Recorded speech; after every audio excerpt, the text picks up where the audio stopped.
Thanks very much for your time. Are we in a trade war right now? Good to be with you, Kieran. Oh, look, we obviously have some challenges in the trading relationship. We've obviously had decisions being implemented or flagged by China which have an effect, a very substantial potential effect on our barley exporters and our beef exporters.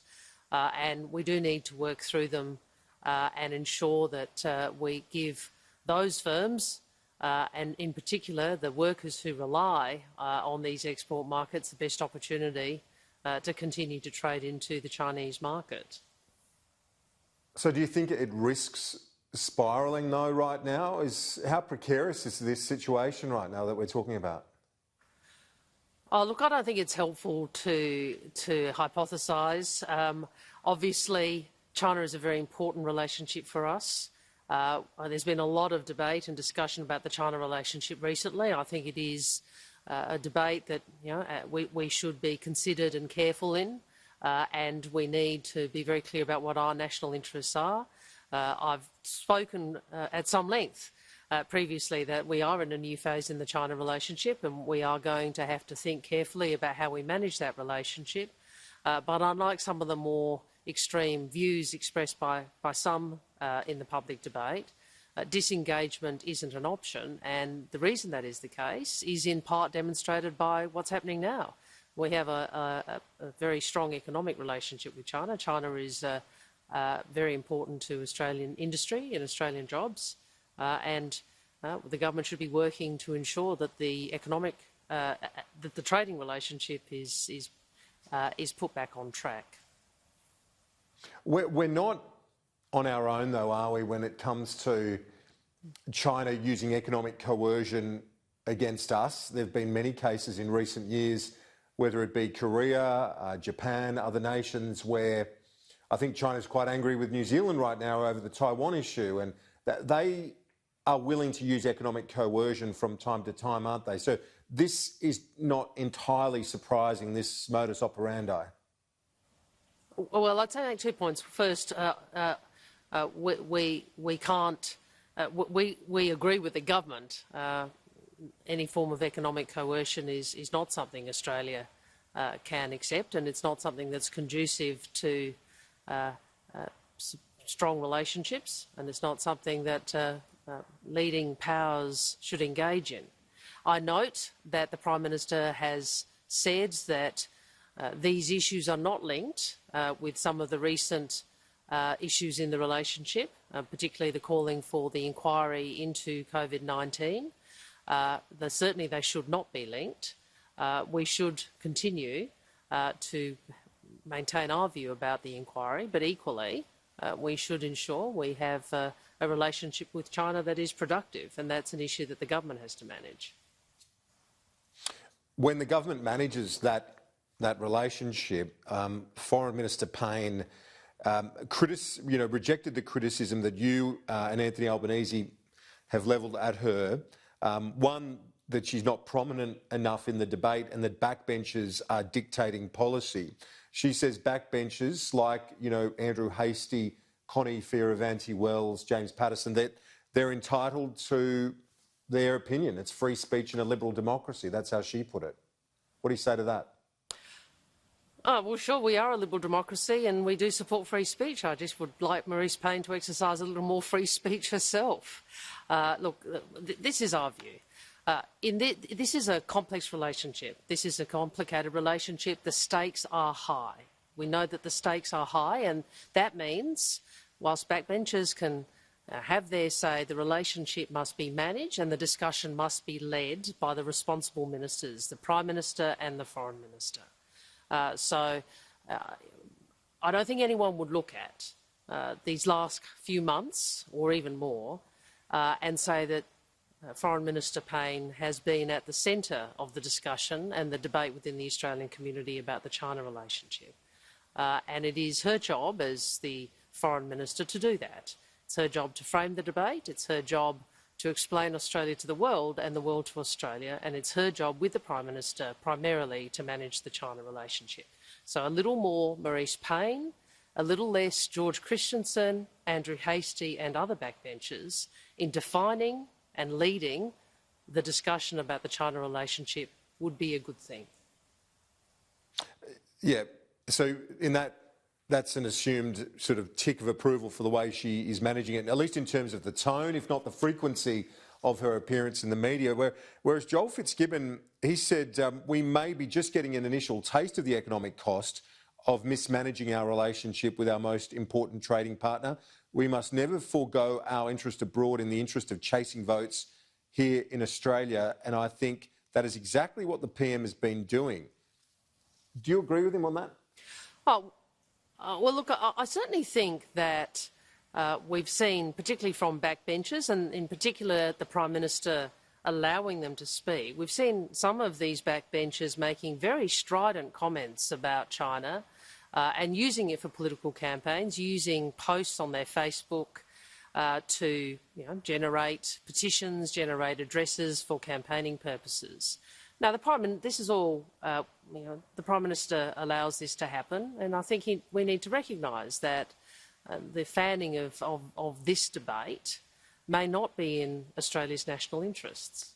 I mean, ultimately, we have to have a productive relationship with China, one in which we are very clear about our national interests, one where we don't step back when we're asserting them, just as we shouldn't step back on our calls for the inquiry, which the opposition is supporting, but equally where we are calm and considered about how we deal with difference. Now, if you listen to some of the rhetoric from some of the Liberal backbenchers that we've talked about, if you look at some of the things they've been saying, I don't think that is calm and considered.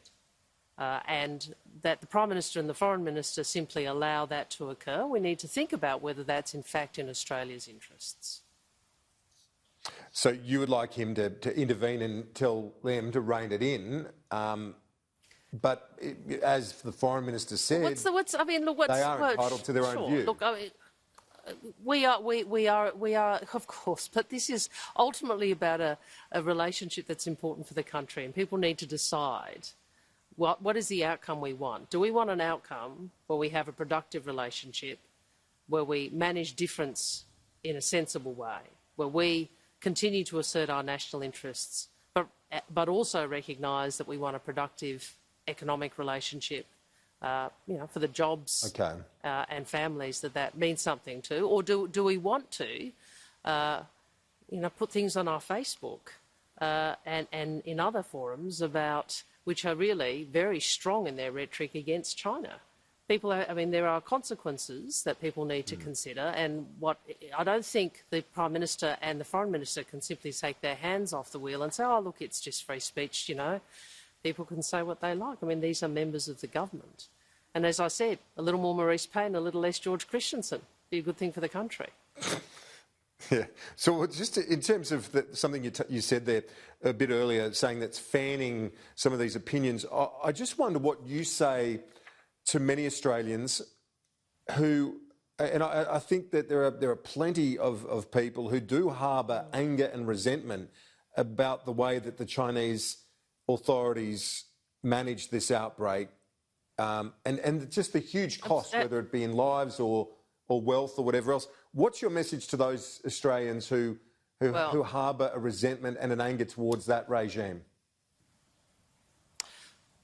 Well, first, I think we have to remember a virus has no ethnicity.